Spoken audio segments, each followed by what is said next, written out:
नमस्कार दोस्तों, और एक नई वीडियो में आपको बताएंगे कि जिस आंध्र प्रदेश के तिरुपति मंदिर में प्रसाद के लड्डू में कथित तौर पर जानवरों की चर्बी होने के मामले में जो विवाद हो रहा था, उस पर 23 सितंबर को सुप्रीम कोर्ट में सुनवाई हुई। सुप्रीम कोर्ट ने सुनवाई के दौरान आंध्र प्रदेश के सीएम चंद्रबाबू नायडू की उस टिप्पणी पर नाराजगी जाहिर की, जिसके बाद से लड्डू विवाद शुरू हुआ। सुप्रीम कोर्ट ने कहा कि राजनीति और धर्म को मिलाने की अनुमति नहीं दी जा सकती है। कोर्ट ने यह भी कहा सख्त लहजे में कि अगर जांच चल रही थी तो मीडिया में जाने की जरूरत क्या थी आपको? क्यों आप इस बातों को इतना उछालने लगे? सुप्रीम कोर्ट ने चंद्रबाबू नायडू से यह भी कहा कि आप संवैधानिक पद पर हैं। हम उम्मीद करते हैं कि भगवान को राजनीति से दूर रखा जाए। अगर आपने पहले ही जांच के आदेश दिए थे तो मीडिया में जाने की क्या जरूरत थी? लैब रिपोर्ट जुलाई में आई, आपका बयान सितंबर में आया। रिपोर्ट में भी सब कुछ साफ नहीं है।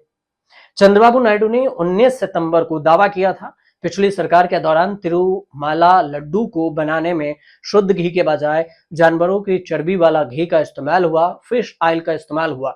इस मामले में विवाद काफी बढ़ा और सुप्रीम कोर्ट में 3 से ज्यादा याचिकाएं दाखिल की गई। याचिका दाखिल करने वालों में सुब्रमण्यम स्वामी, राज्यसभा सांसद वाई सुब्बा रेड्डी और इतिहासकार विक्रम संपत भी शामिल।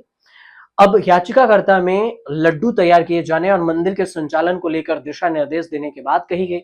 इस मामले में सुनवाई के दौरान जस्टिस बी.आर. गवई और जस्टिस के.वी. विश्वनाथन की बेंच ने की सुनवाई शुरू होने से पहले जस्टिस गवई ने मजाकिया लहजे में कहा कि उम्मीद है कि हमें लंच में लड्डू नहीं खाने होंगे।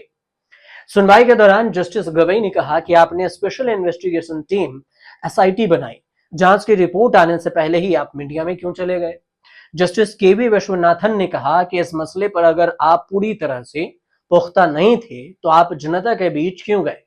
जांच का मकसद क्या है?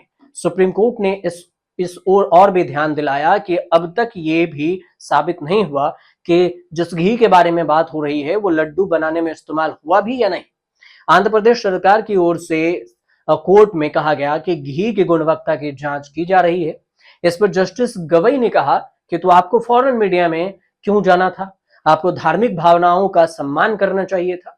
सुप्रीम कोर्ट ने सवाल किया कि इस बात का सबूत कहां है? यही वो घी है, इसका सबूत कहां है जिसका लड्डू बनाने में इस्तेमाल हुआ?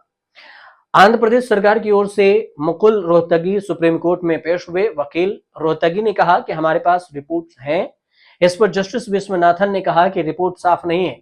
पहली नजर में ऐसे संकेत मिलते हैं कि ये वो सामग्री नहीं है जिसे लड्डू बनाने में इस्तेमाल किया गया।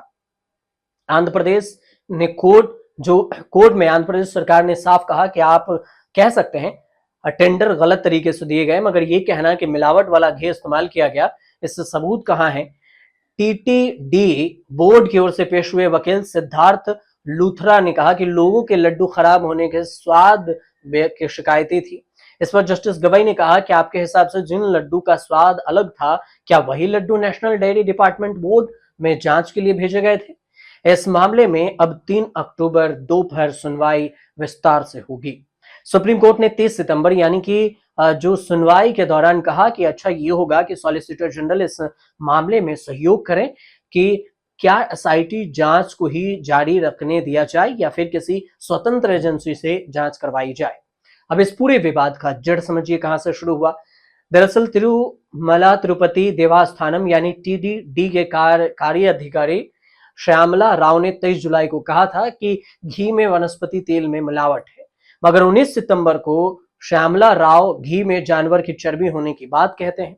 19 सितंबर को ही आंध्र प्रदेश के सीएम चंद्रबाबू नायडू दावा कर देते हैं कि कोई ये सोच नहीं सकता कि तिरुमाला लड्डू को इस तरह अपवित्र किया जाएगा।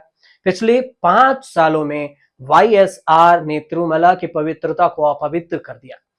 पहले जो सरकार थी वो जगनमोहन रेड्डी की सरकार थी। जगनमोहन रेड्डी पर जो चंद्रबाबू नायडू ने आरोप लगाया, उसको लेकर चंद्रबाबू नायडू पर जगनमोहन रेड्डी ने भी कहा कि अगर ये सबूत नहीं है तो बेबुनियाद है, हमें बदनाम किया जा रहा है। लेकिन ये राजनीतिक दौर था, राज्य से उठकर केंद्र सरकार तक मामला पहुंची। केंद्र सरकार ने भी एसआईटी जांच की बात कह दी। एसआईटी जांच हो रही है और इस बीच में जो केंद्र सरकार के बाद और सुप्रीम कोर्ट में भी ये याचिका पहुंच गई और इसी पर सुनवाई जारी है। अब देखना दिलचस्पी होगा कि सुप्रीम कोर्ट में क्या कुछ नया इस पर फैसला होता है। फिलहाल आपको ये जानकारी अच्छी लगी हो तो हमें कमेंट कर जरूर बताइएगा और चैनल को सब्सक्राइब जरूर कर लीजिएगा।